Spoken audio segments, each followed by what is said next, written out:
Our starting point is the President's policy address to the National Assembly. Now, President Park Geun-hye has announced that the government will begin the process of amending the Constitution to allow presidents to serve multiple terms.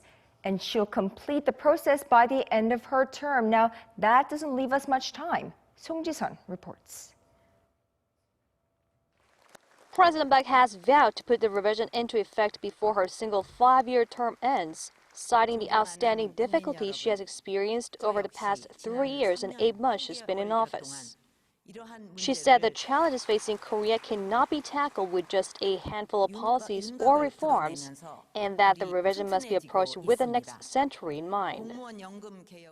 대통령 단임제로 정책의 연속성이 떨어지면서 지속 가능한 국정과제의 추진과 결실이 어렵고 대외적으로 일관된 외교 정책을 펼치기에도 어려움이 큽니다. 북한은 몇 년만 버티면 된다는 생각으로 핵과 미사일 개발을 수십 년 동안 멈추지 않고 있고 경제 주체들은 5년마다 바뀌는 정책들로 인하여 안정적이고 장기적인 투자와 경영에 어려움을 느끼고 있습니다. President Park said that the single-term presidency can no longer serve the needs of a changing society and said now seemed the right time and place to answer the call from the public and the political realm to go ahead with the revision. Public polls indicate that 70% of Korean people agree with the idea of revising the Constitution, and nearly 200 lawmakers, or 2/3 of the total, are engaged in a parliamentary movement to proceed with the revision.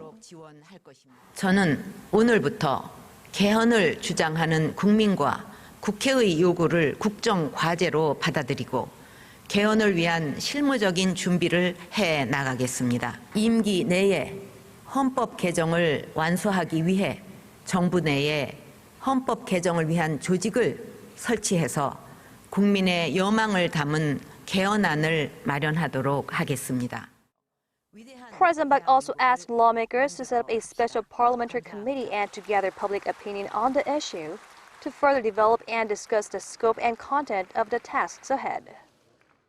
On what kind of government structure the president has in mind, the presidential office said that the decision should be made through open discussion with the public and the politicians, but added that the president should take the leading role in that process.